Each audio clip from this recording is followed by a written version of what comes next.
Ce qui m'a tenté, c'était parce que c'était une petite entreprise et que je suis autodidacte et que ça faisait assez longtemps que j'avais envie de me mettre à mon compte, mais je n'osais pas trop.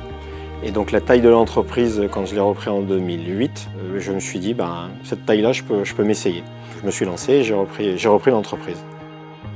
Ce qui nous tient à cœur, puisque c'est un travail de toute l'équipe, c'est avant tout d'essayer d'abord de bien comprendre ce que la personne en face de nous attend. Est-ce qu'elle recherche du confort? Est-ce qu'elle cherche de l'esthétique?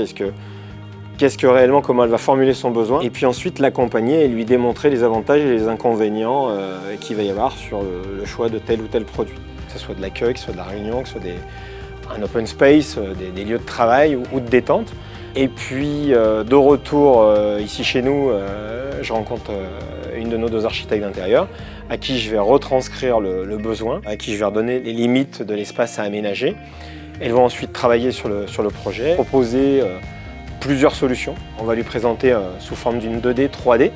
Et puis ensuite, après avoir réussi à bien comprendre l'aménagement et l'implantation, on va commencer à mettre les produits en face. Donc là, ça va être effectivement d'accompagner, de présenter, de rester dans un budget, ou du moins d'essayer de correspondre au budget que le client attend de nous, et puis de passer à la phase d'essai, chaque fois qu'on va pouvoir.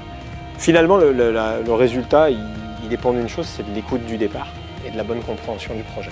Être efficace, c'est vraiment avoir compris un projet ou une demande d'un client du premier coup jusqu'au jour où on va arriver à la phase d'installation, livraison, installation, déballage, mise en place, on ramène les cartons et puis ensuite on n'a plus qu'à laisser les gens travailler. Je trouve que le défi quotidien d'expliquer, que ce soit à ses clients ou à ses collaborateurs, et de se faire comprendre, rien que ça déjà c'est un vrai bonheur quand on y arrive. La confiance c'est essentiel pour un bon résultat d'équipe.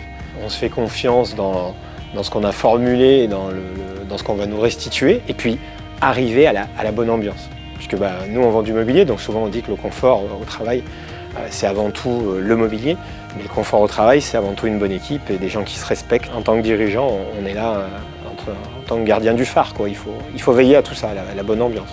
Faut se comporter comme un humain.